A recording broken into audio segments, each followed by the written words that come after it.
Uh, so, welcome everybody who's not here and is watching this video as a record.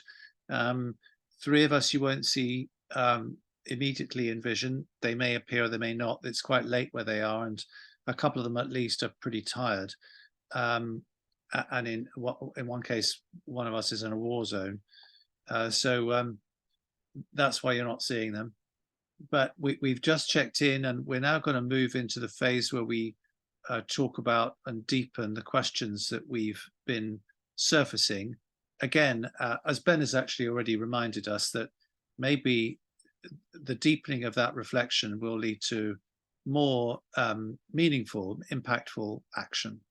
So while it feels like it's more talking, we're hopeful that it's meaningful talking.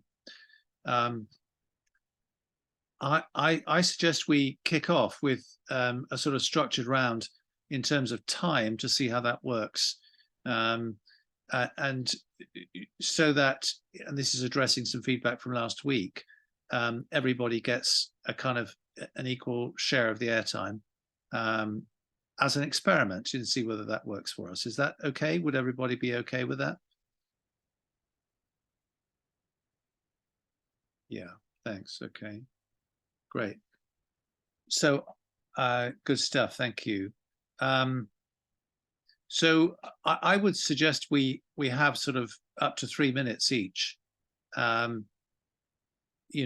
we kind of reflect on the questions that we're holding and the actions that are beginning to form or have been taken indeed already in the interim.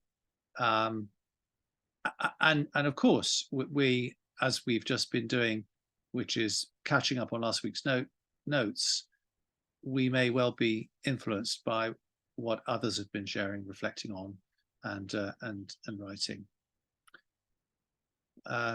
I'm really happy to start if that kicks us off, and since I'm already talking, so I'm gonna stick my timer on for up to 3 minutes. I may well not use that amount of time. Right. Okay. I've started myself. So I am very conscious of two things: reading the notes and having really enjoyed our conversation last week. One is this everywhere and nowhere people, which Karim, you beautifully remembered a quote, I think, from one of your readings or teachers, distinguishing between the bird and the tree, the bird that links us across regions and the tree that's rooted in a place. As a way of illustrating these somewhere and nowhere people, somewhere and anywhere people.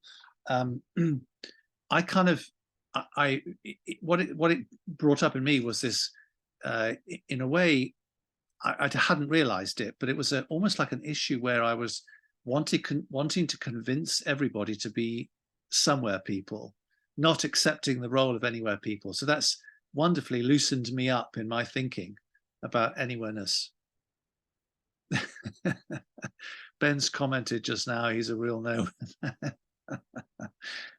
But I'm also linking that to what Annalika reminded us last week, which resonated with me, which was that I can't be rooted anywhere, whether I'm going between places or whether I'm in one particular place, if I'm not connected to my body.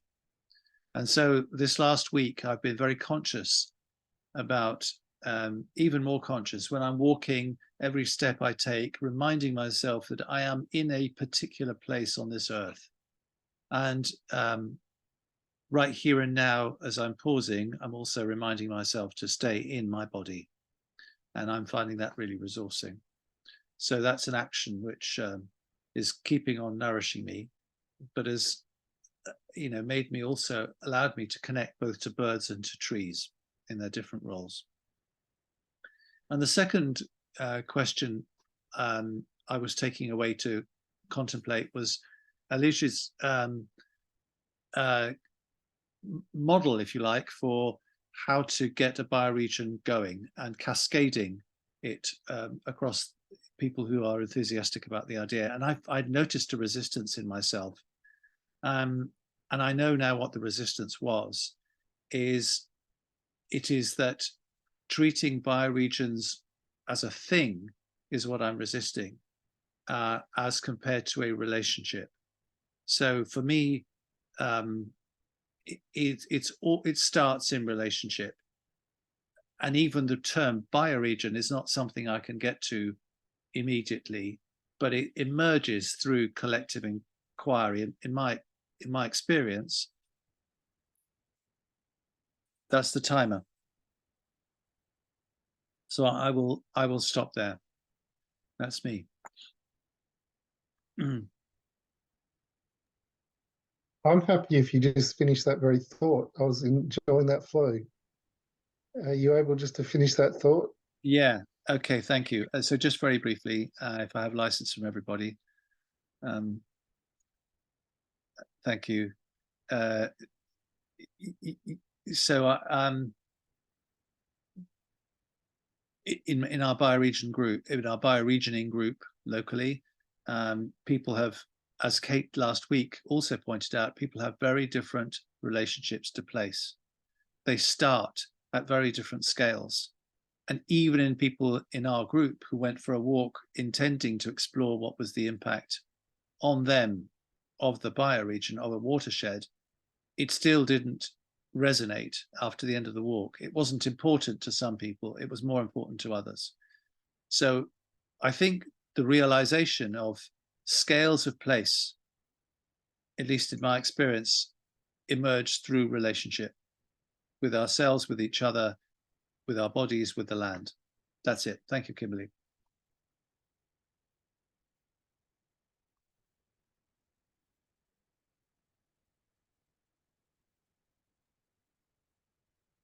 I think I may have missed the invitation for this round. Are we just going around again? Or was that you checking in from the first round? No, that was me deepening my questions. And in a way, I'd taken away certain reflections from last time and reflecting on those. And as a way of acting, if you like, I was reporting back.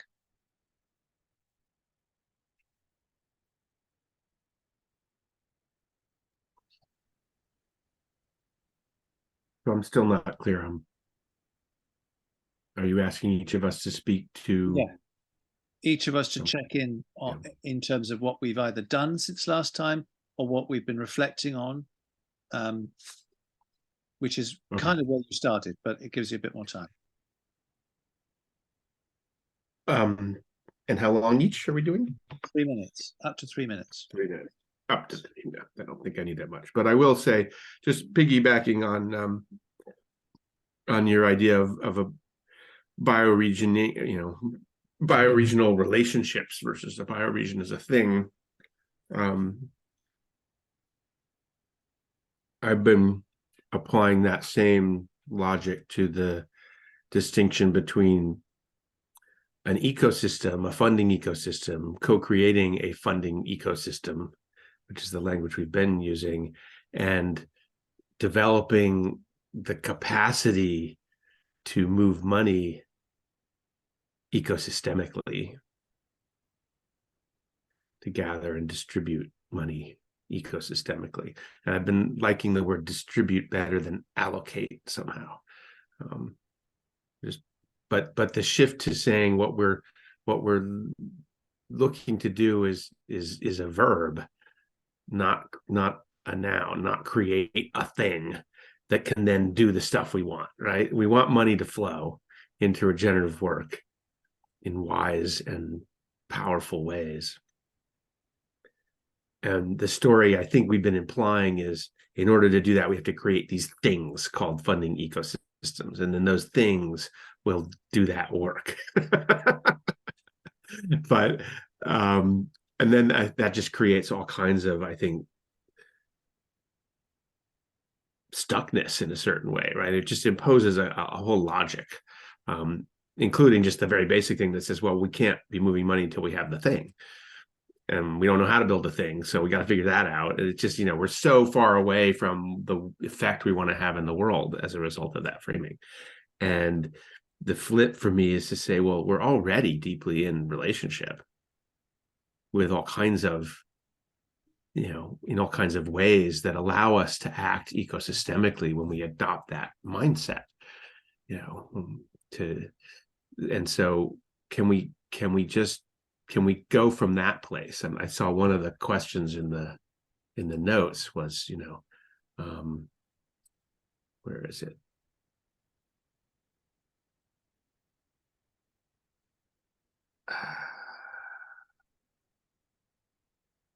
Yeah, it was somewhere about, here, how do we get into flow and get started rather than getting tied into the potential complexities? And I think that's part of the answer, is that we can get started if we just practice acting ecosystemically, working ecosystemically with money, which may not require anything more than we actually currently have with our existing relationships, and new ones we can grow.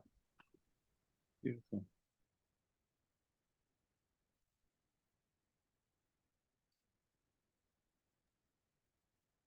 Ben, can you just maybe flesh out the word or guide me a little bit more on ecosystemically?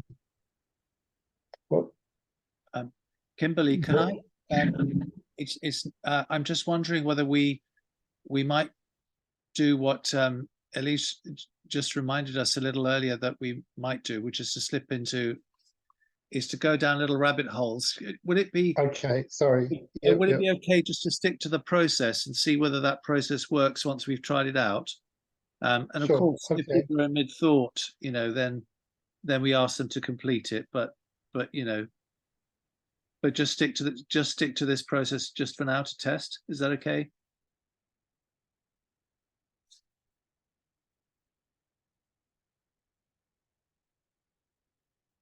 I'll try to come in if my connection allows me to. Can you hear me? I'm not sure. Yes.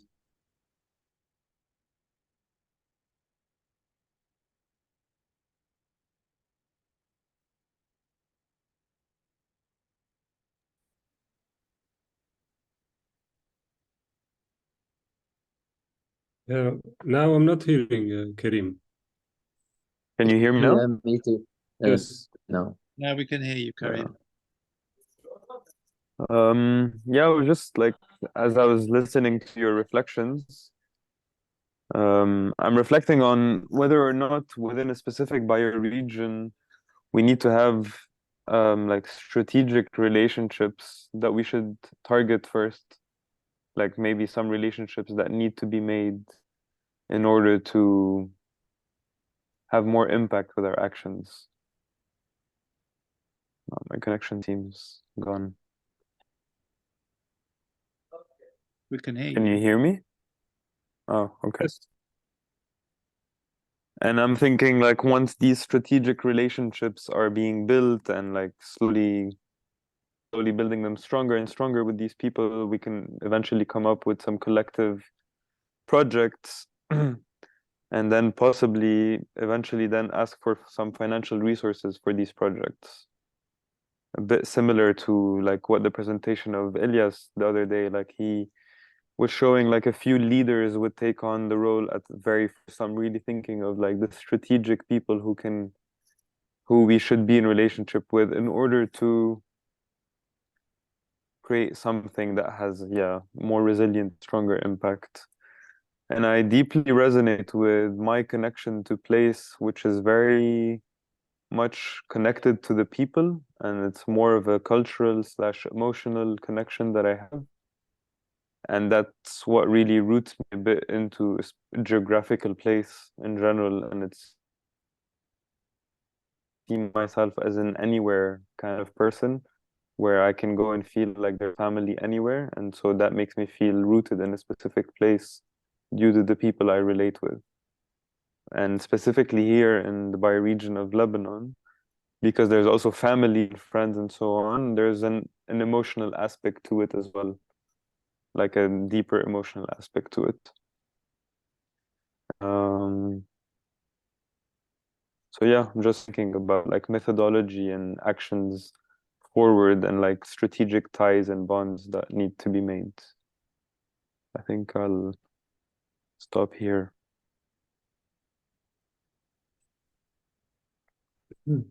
Thanks. Thank you, Karim.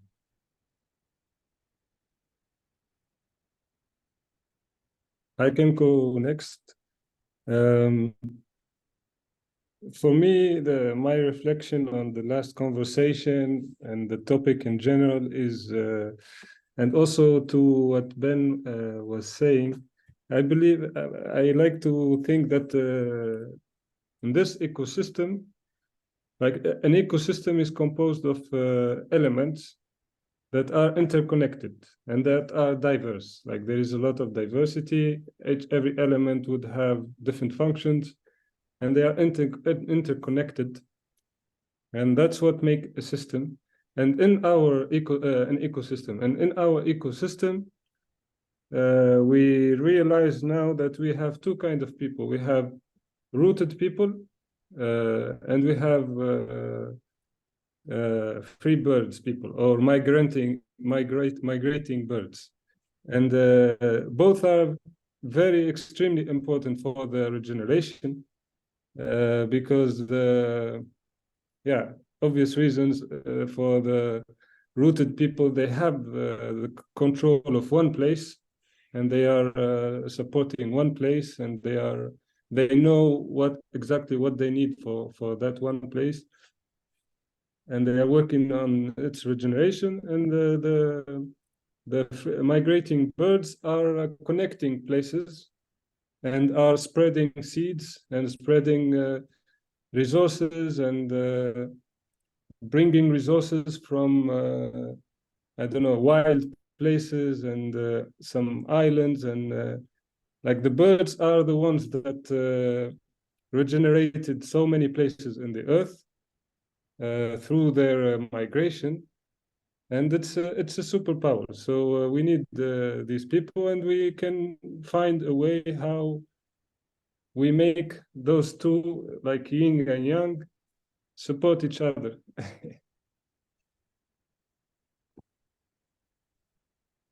Yeah, that's my reflection. And does a question come out from, I mean, if you were to frame it as a question, what might it sound like, Elish?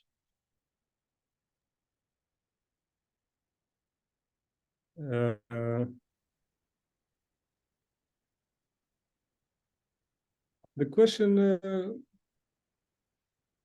how that can happen. Like for my example, for example, I think of my experience, because I was traveling and then I wanted to settle down.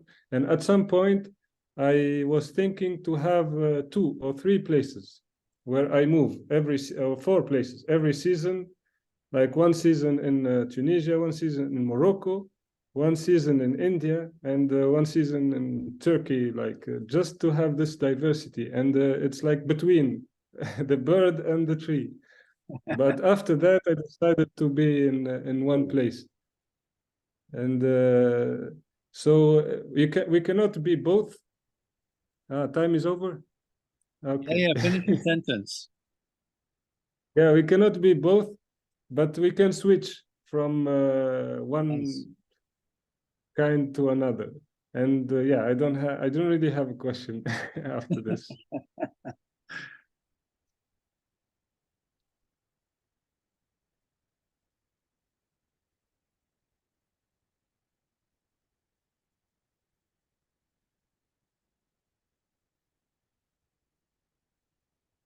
I guess for me, just starting that reflection of how we talk about bioregions and what is a bioregion? It's like I had this ongoing debate for 6 months about this. I mean, we can be, based on watershed, based on, we've got countries which add legal complexities, but then in Australia we have some 300 odd different indigenous tribal lands, and so are they bioregions, or how did those lands come about, which is just a deep exploration. But I think I'm feeling the call of being a free bird for a while. I don't feel greatly connected here. Probably the only connection I have, I've returned to what was my family home for 20 odd years, and have a well that I dug here, which the pump had broken, and we've restored the pump, and grey water recycle systems are returning water to the gardens and starting to feel like hearing the frogs come alive and return and life coming back to the garden, a little bit neglected. But yeah, so I don't feel rooted to this place, but I do feel it's a place I can return to. But yeah, it's almost, I still feel like I need to go find that place I want to put down roots to. I think somewhere in the tropics is calling me again. I've spent 3 months up there. But yeah, just how my question is just how, with such this, we use this term bioregions, but it's such a large topic. But yes, how do we connect? How do we connect so that we can collaborate across bioregions? That's the question I keep coming back to. Is I feel like to get the funding we need to have these kind of larger scale frameworks. But then the answers and the people that know the solutions are the people that are rooted in place. And I guess, yeah, how you balance those two. Need for if you want to get funding at scale, you need large scale solutions. But then you need to find a way that you empower those on the ground to actually make the difference. So that's probably my question. How do we take a very complex thing and break it into its parts, into something simple that other people can dive into and follow?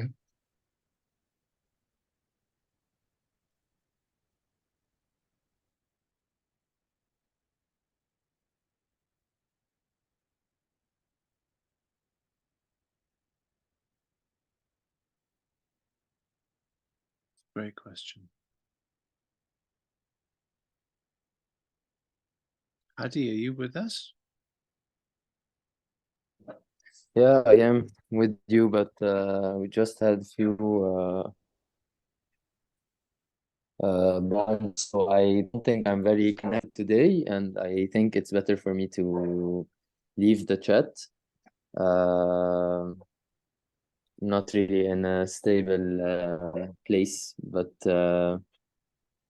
yeah, thank you, and maybe I'll hear the recording if there will be. Have you got somewhere safe to go? The house. But no, they're not bombing actually like houses directly. It's more like where the military is and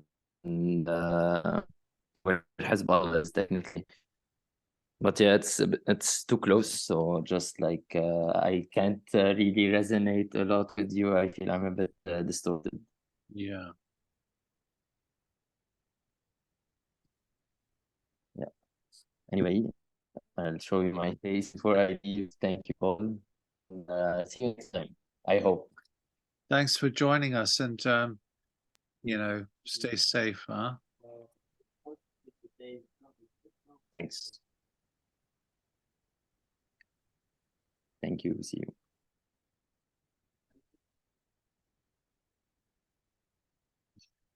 Wow.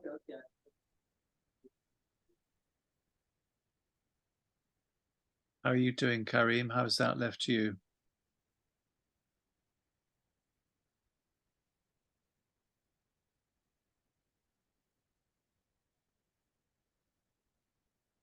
Yeah, just Hadi and Karim are the concerned perfect about- example of a very deeply rooted trees.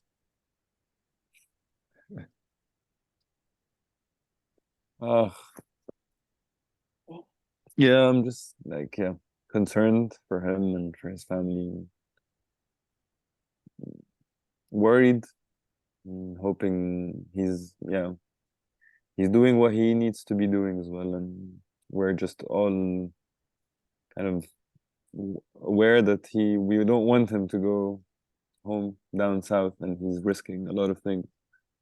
But his uncle is also there, and his dog just also gave birth to 8 new puppies. So there's a lot of things over there happening, and yeah, we're just, it's scary. and this is what it is as well. Let's see how it goes. Yeah, well, see how you Has- get on. You know, if you need Mm. if you need to go, obviously you need to go, right? Yeah. I mean, this space is also providing the right kind of energy for me as well.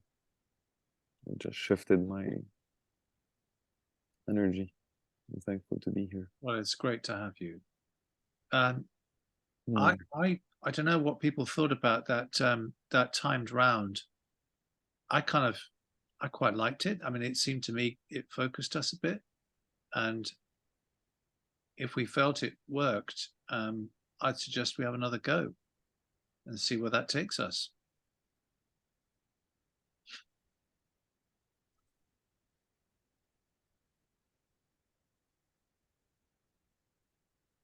The same order or a different or I irrelevant? however it feels right. I mean, do others agree?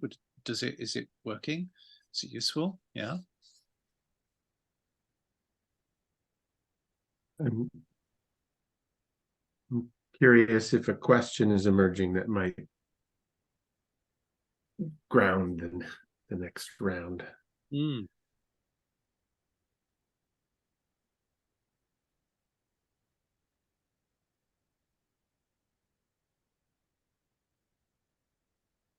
Well, there seems to be quite a lot of energy behind this curiosity about the roles of birds and trees.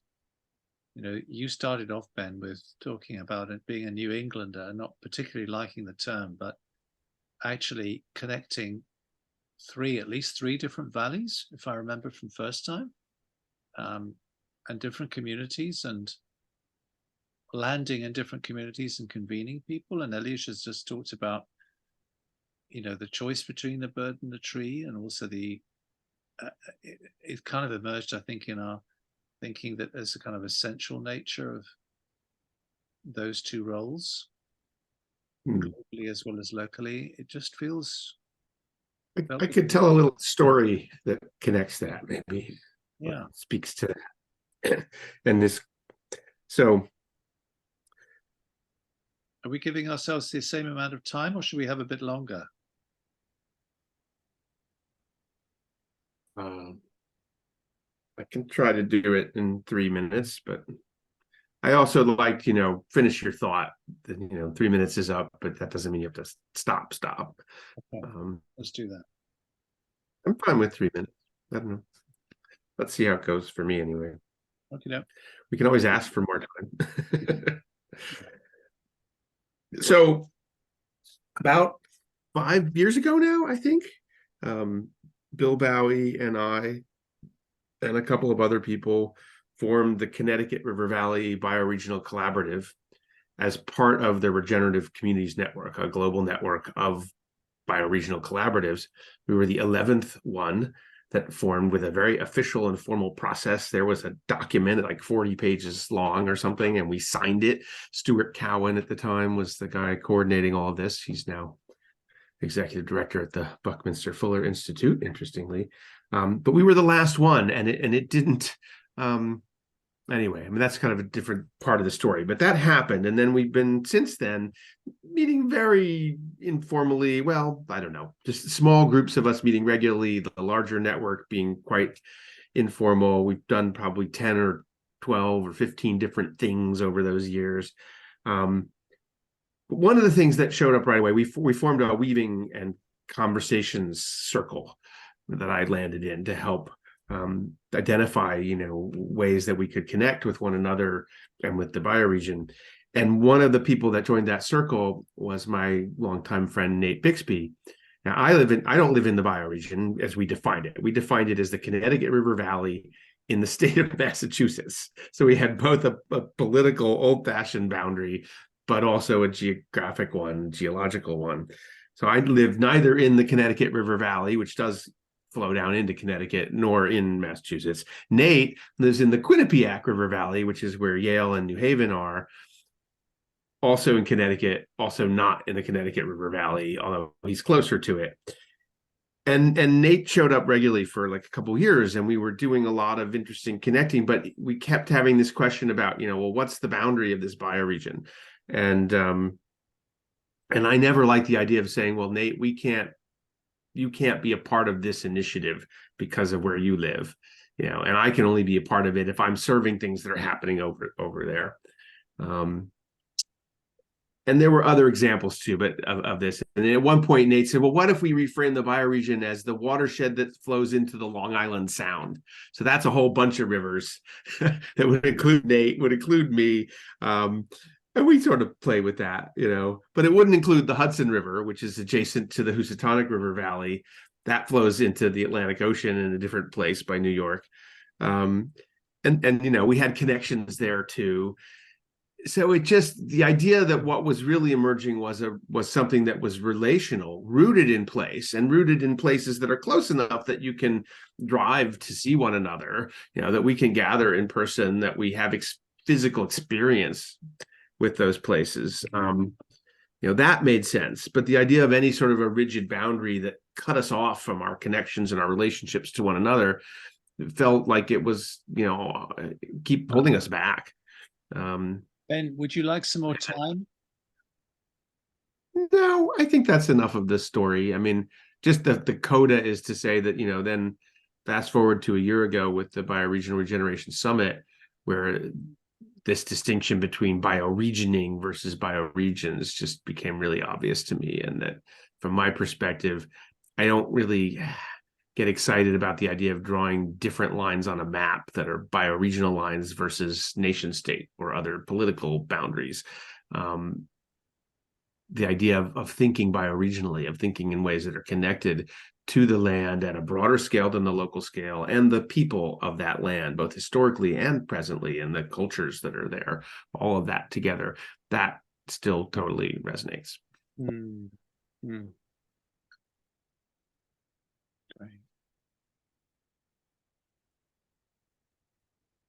Anyone want to follow that? Yeah. Yeah, I totally agree with the many things Ben was mentioning about the bioregional maps. I think the bioregions are, for me, is a kind of multi-dimensional thing. So there is the bioregional map of One Earth that is one example, but we can see bioregions in many diverse and different ways, like the example of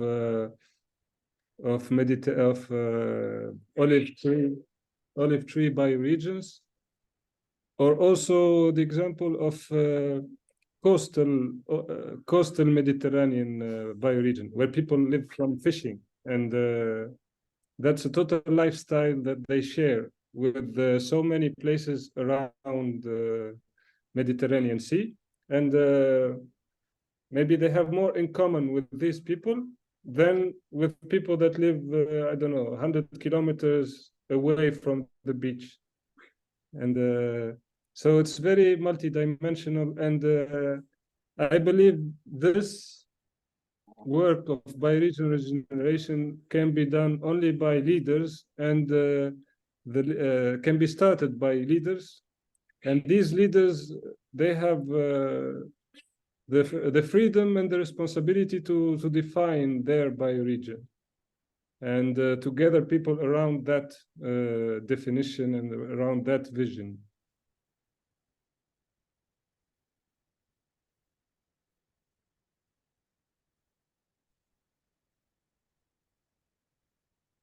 Yeah, my internet is bad. I don't know if you could hear me. Yeah, we heard you very well. At least I heard you very well. Thank you.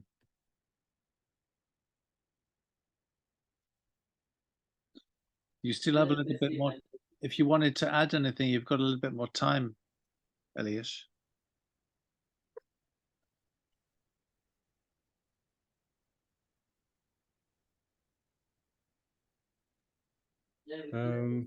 No, I'm good. I have two cats fighting that, so I need to help.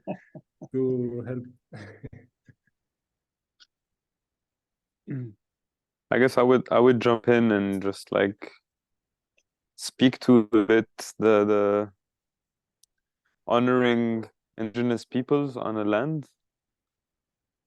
Thanks. And just like,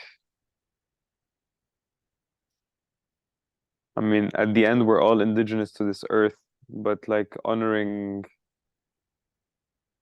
the people who have been on a specific land for long periods of time, and just naming naming with bioregions, just to make sure that there's no, I mean, in our case, just like there's occupation, there's ethnic cleansing, there's a genocide happening, and naming that as part of, like, bioregioning as part of a solution to that as well somehow, and honoring the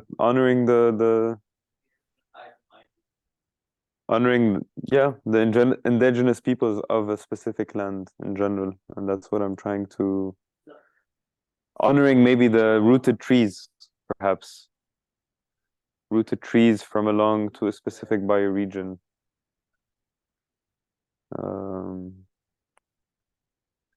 And how to maybe co-create together a culture that is dignified, resilient, and very coexisting with maybe birds that are coming from elsewhere and other trees that are coming elsewhere. But if there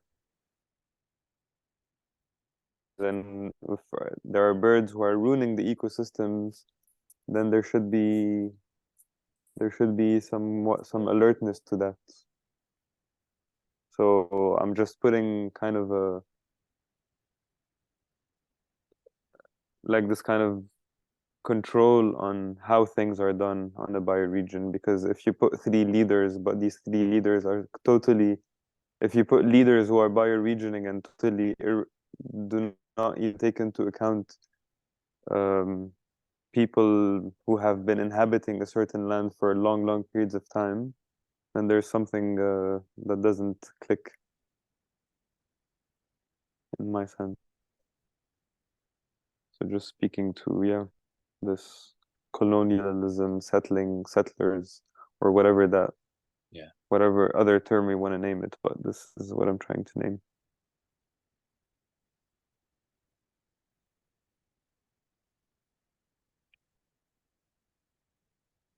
And I'm curious to explore that further as well. Okay, that's time.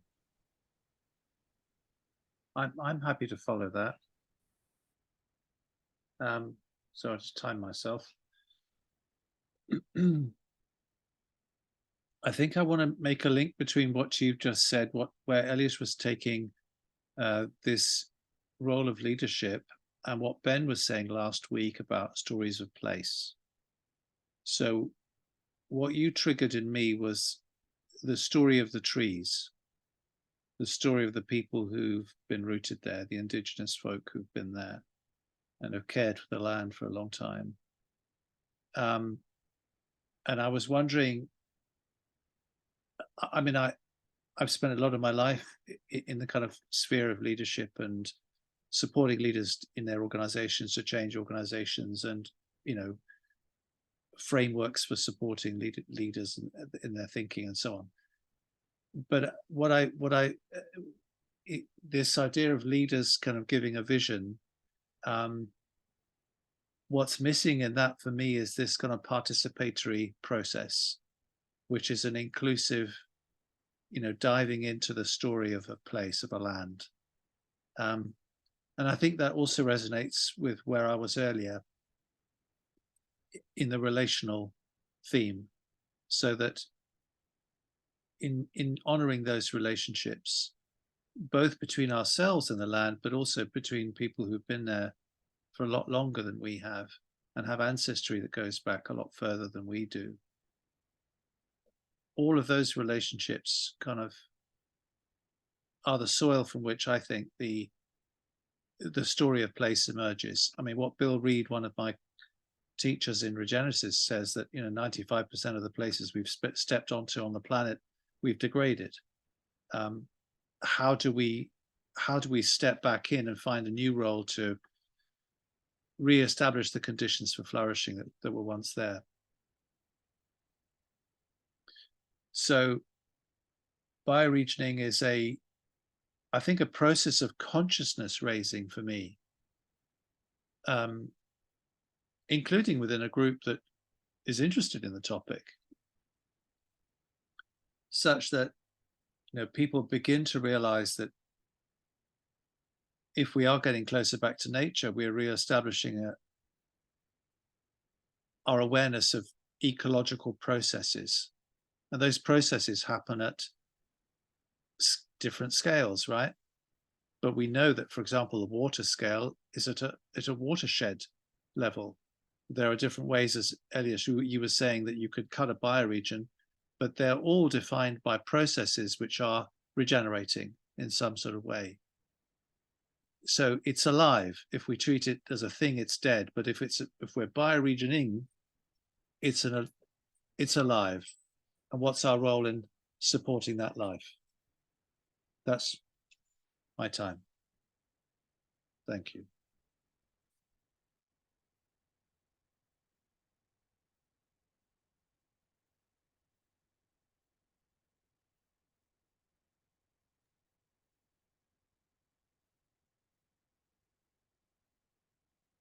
I think just listening has raised more questions than anything. And I liked what Ben said about not putting these boundaries and say, here's one bioregion, here's another one, here's another one. But that it can be based on relations, because I don't feel great connection to this land. And I was reading in the Indigenous Commons, they talk about running these, whether workshops, retreats, to try and find some connection. Probably trace my ancestors back to people put on boats as convicts from England. And so, and then you have, I was just reflecting on, we have Indigenous people here with far more connection to this land, but then you'd say, some farmers would be arguing here, we're third or fourth generation here, we've got connection to this land, but they seem to spend 3 or 4 generations fighting the land, not working with the land. And then a question, you look at, say, Glora at Clothora at Nackaville, it's 120,000 people that are displaced. And so where do the displaced people fit into this thing? Their connection to land is where they can no longer be.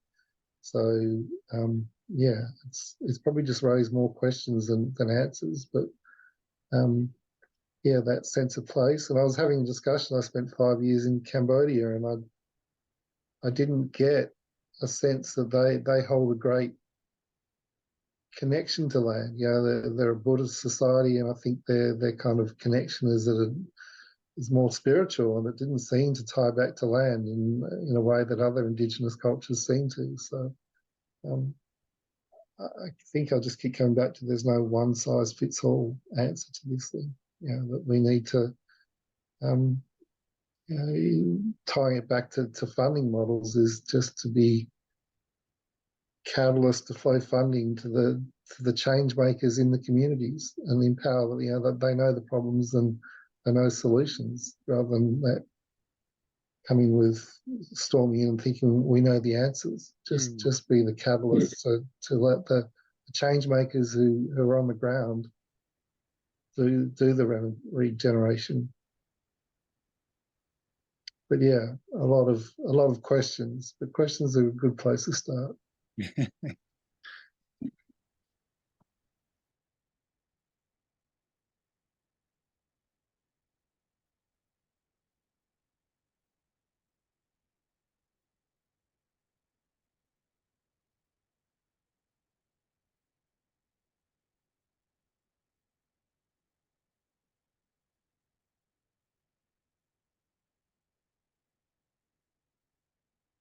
So we've all had a go around with a little bit more time.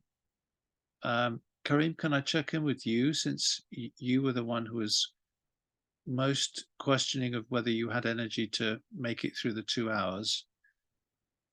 In the spirit of keeping us as a little community, but also honoring your need to regenerate yourself, where are you at, and do you think you'll be with us for a little longer?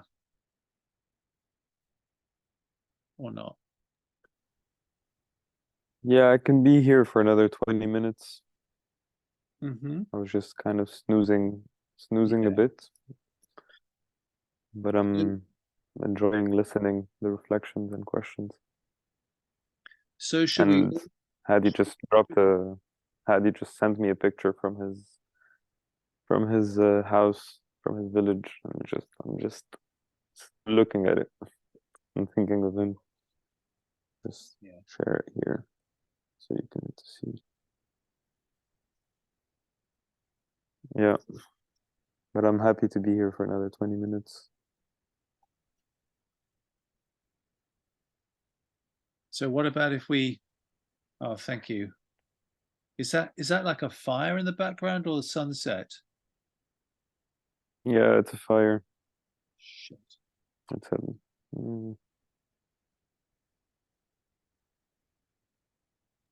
Wow.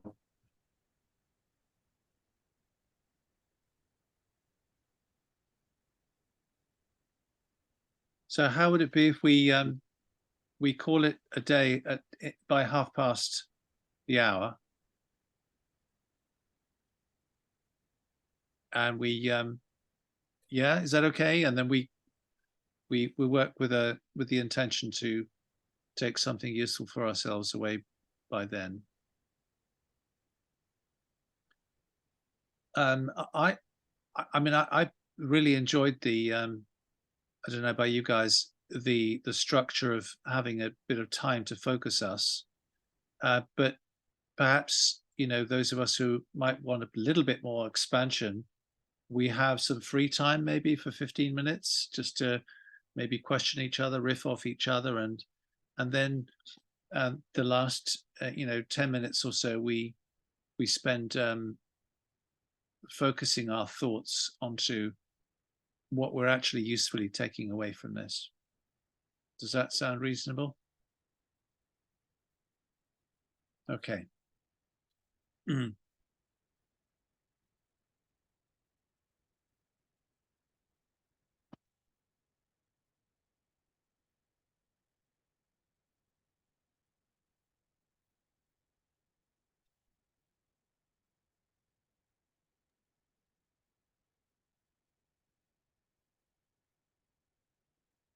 I have a question which I'd be curious to hear what others are thinking about, and particularly what you were saying, because you're so clear in your mind about the leadership role and the clarity of, I guess, the communication.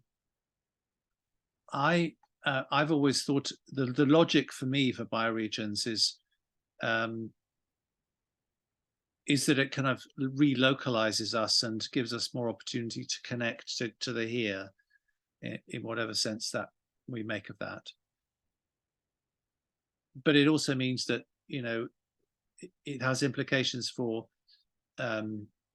thinking about working within natural limits, and therefore having an economy which is more conscious of those natural limits. So that's the kind of the story I have in my head that I talk to, that people seem to resonate with, at a kind of rational level. But to get there, to really connect to the motivation to deliver that, I keep on coming back to this rootedness, this need to have the sense of place, or places if I'm traveling between them, but essentially a rootedness to the land. So I'd be really curious to hear what others and how others talk about it, communicate this, if that's an interesting question at all. I'm happy to shelve it if others want to talk about something else.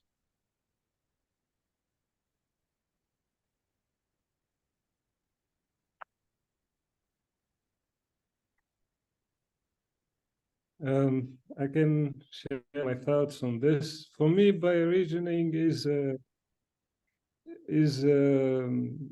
can be a very good tool for governance and for good governance, based on shared landscape or shared reality or shared culture, shared landscapes, because for example, in Tunisia, we have kind of three different climates. We have the north, the middle, and the south. And in the south, it's very yellow landscape with the Sahara, and in the north is very green. And these different landscapes, like I believe, for example, in the school, the children should not learn the same thing. They should have something specific about their landscape and their reality, and it should be adapted. And so it's in all domains. There should be governance based on bioregions would help make a more harmonious society. And yeah, and I would like to comment on.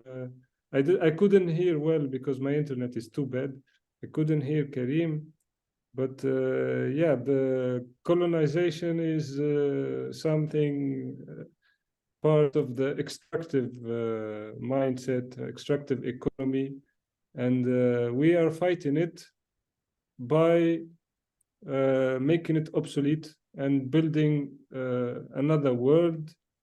And when I think of war, I always think on a movie called the Man Planting Tree, but it's a French poem. I don't know if there is an English version, but it's a story of a man who just kept planting trees through the First World War and the Second World War, and he could plant a whole forest that people didn't realize only after the war ended and became an attraction. And so yeah, for me, gardening and regeneration is the best thing to give us hope for a better future.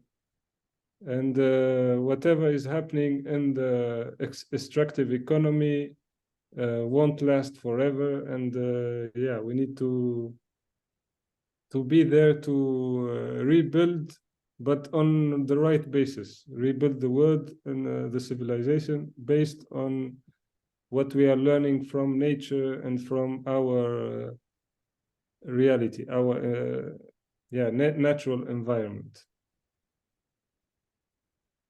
So yeah, and a huge I would say respect and acknowledgement to the deeply rooted people, because they need their land as much as the land needs them, because the colonizers are not rooted at all. They are just there to extract. And but yeah, so it's a very big how to say sacrifice and mission, but we need to do it with the big hope in the future, and that it's a hard time won't last forever. After the night there is the sunrise. And yeah, so let's also be safe, and hopefully we will see this regenerative world happening together.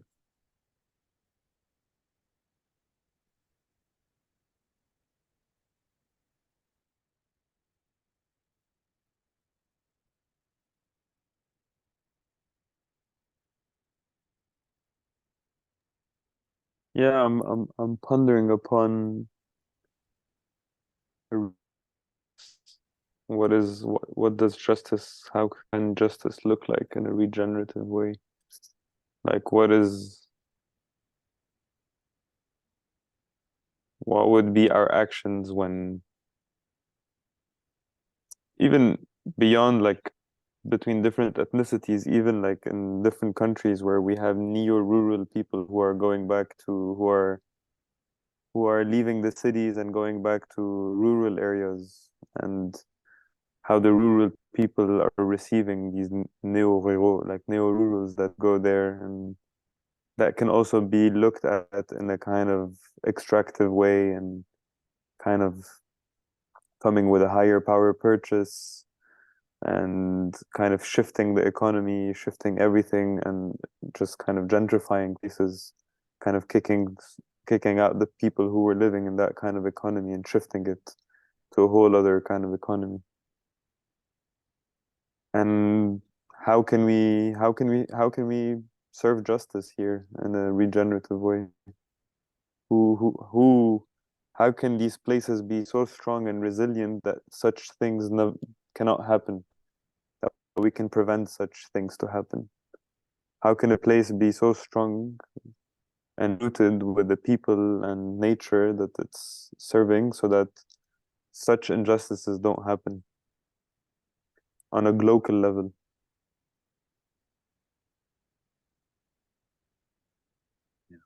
That's where the reflections is taking me right now.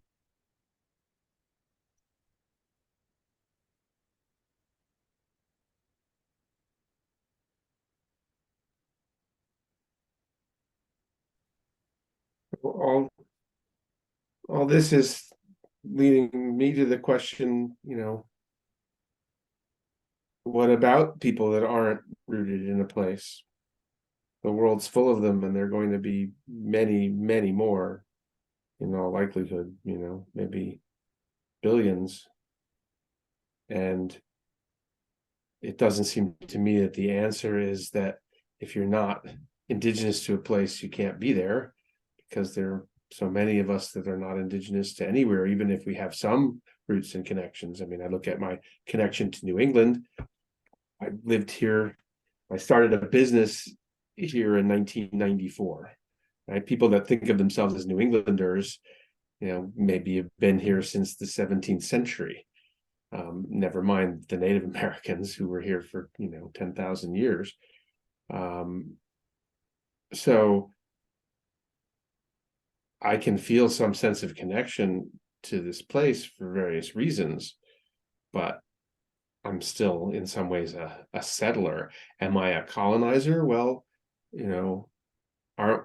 to some extent we all are. If we participate in modernity, we're all entangled in these extractive systems. Some of us much less so, or have much lighter footprints perhaps than others. Mine is probably among the larger ones, relatively to a global scale. But it seems to me that we need, invitations to play a regenerative role for everybody everywhere, and ways for people to create roots and belonging wherever they are, in ways that honor the legacy and the traditions and the peoples of that place, rather than excluding them. And I think, a lot about just the question of, is this place where I am prepared to take in large numbers of refugees? If that could happen, and isn't that part of our duty as global citizens, if we live anywhere with relative security and we're above the flood zones and all of that, and out of the fires aren't burning our houses down, that we're able to welcome the people who are having to move temporarily or permanently, and create a real place for them here, and see that as an asset to, as a way to be one human family. Where I think about, Israel, you can make a perfectly fine argument that the state of Israel doesn't have a legitimate right to exist despite its UN charter. But are you actually proposing that those 7 million people all go somewhere else? Or is the idea that there's some different way that all the peoples of that bioregion might live together, that's just and fair to all, or at least we start moving towards that. But certainly the Israelis aren't gonna accept even the most dovish and sympathetic to the Palestinian plight of Israelis, for the most part, aren't going to say, yeah, the only right thing for me is to leave this place, and all of the rest of us, right? I mean, there might be a few, but that just doesn't seem like a practical answer, and in certain ways not a humane one. Whatever crimes you want to argue that Israel's committed.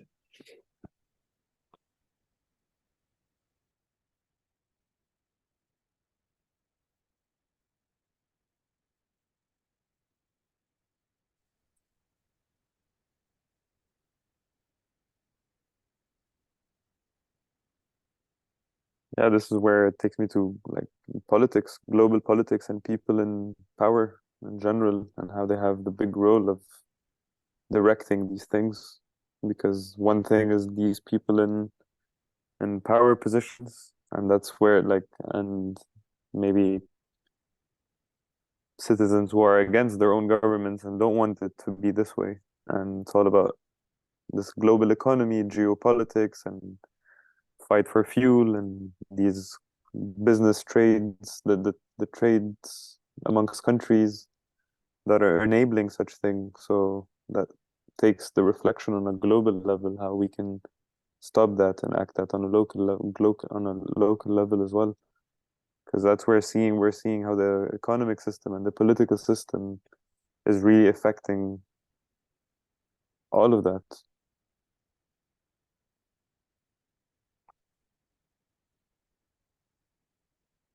Yeah, where that's taking me is that I was with Elias, you were quoting kind of Buckminster Fuller, and I was, in terms of building a new system, making the old one obsolete. There's no guarantee it's going to work. Who knows? But you work with that faith. And of course, that's naive at some level, but it's still something that inspires me. And thank you, Ben. That was beautiful. What came up for me was the process that we're engaged in now, the sort of pilgrimage we're wanting to put local groups through, which root people more directly in place. I'm beginning to think that, my question is how to also link that to the story of place, in a more direct way. And the additional layer that you added, Ben, with the, perhaps prompted by Hadi's picture shared in the chat, and the knowledge that climate change will surely displace many, many millions of people, that having a story of place that people can feel a part of themselves is a responsibility that we have.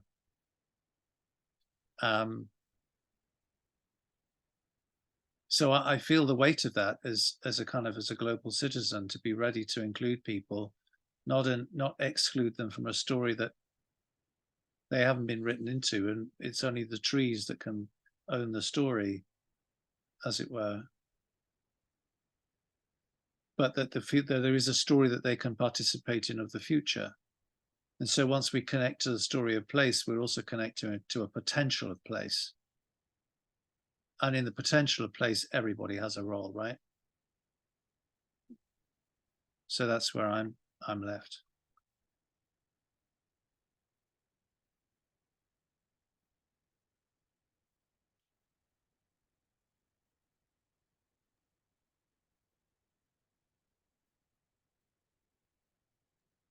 I'd like to share why I have this kind of naive vision of the future, but I truly believe it, because I like to have a zoom out on our world and remember that the Earth is 4.5 billion years, and humans existed on Earth for more than 200 or 300,000 years.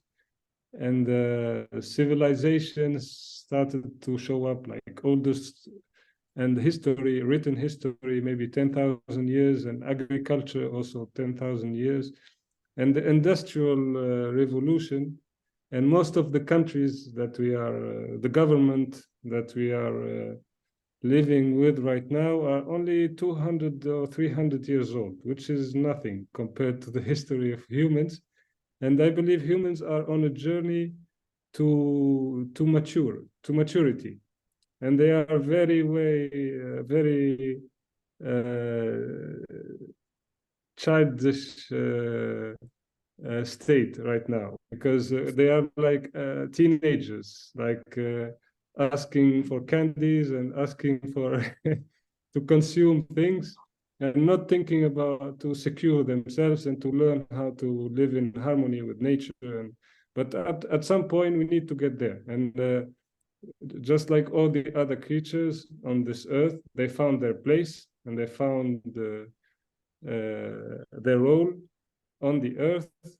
Humans need to get there and build this ecological civilization where they are in total harmony with nature, and then maybe they will be able to explore other I don't know, stars and planets, and but they first need to learn how to live in the earth and learn about this energy, this special energy that is happening in the earth and within us, to mature, and that can happen right now with this technology of internet that help us to build a global collective intelligence that is maybe never happened before. So I like to believe that it's possible, that it can happen within this century, maybe, that we will learn, and the system that is running the world is collapsing, and we need to be there to rebuild this ecological civilization. So that's what pushed me forward, and that's my hope, that that's the light I see in the darkness we are living in. Kimberly, did you want to say something? Thank you, Elish. Did you want to say something at the end, since we've reached our time boundary, and I'm conscious of Kareem's energy here?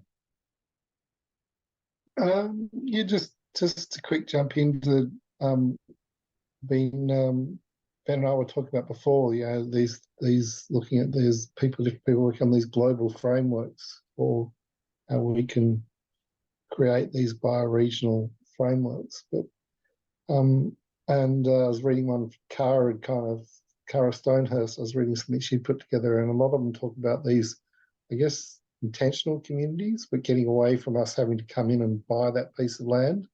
I think and I was a bit dismissive, but when you speak about these gentrification of these areas, and so therefore forcing people out because they can no longer afford to be here, then maybe they are onto something here, and maybe that is the truth, is that having funding so that we can keep people that are otherwise forced out of their region because people are coming back to it with money, so therefore prices go up, so land costs go up, they're removed. Maybe there is a lot more truth, and I've been too dismissive of that particular model. So that's what I took out of that last round of conversations.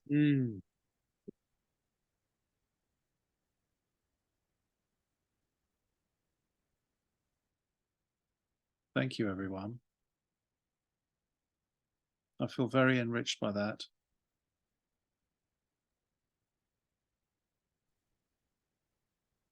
I've saved the chat, so I'll thank you, Ben, for that quote. It's very much on point to what Elish was saying, isn't it?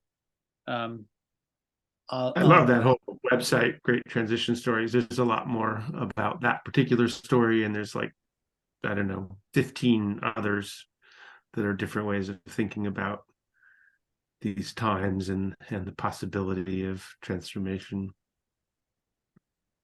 I know the people that created it are good people. I'll add to the Google Doc with any summaries, and please do, add your own thoughts. I'll put the chat in there as well, and I'll put a link to the recording to people who weren't otherwise able to make it. I just want to say have a wonderful weekend, everybody, and Kareem and Hadi, please stay safe, and bless you for everything you're coping with. We shall, and thank you so much for your support. Much admiration and much love, and thanking you for all the support and this web of relation that's even being held here. It's very much supportive and moving forward and moving us forward as a global community, as a local community. Thank you for holding that space, Paul. Really enriching and nurturing. Thank you, everyone, for the reflections and thoughts. Be safe, Kareem. Yeah. And thank you, Paul. And yeah, thank you, Kimberly and Ben. It's been a nice conversation. Look forward for the next one. Sleep Yeah, well, good. Kimberly. Yeah, Good to be with thank you all. Thank Great you to see for that coming. fresh olive oil, Elias. Mhm. That's I hope I exciting. could share it with you, but yeah, one day we can do it, and maybe you visit me here. Sounds good. All right. Take care, everyone. Bye-bye. Okay, Bye. good night.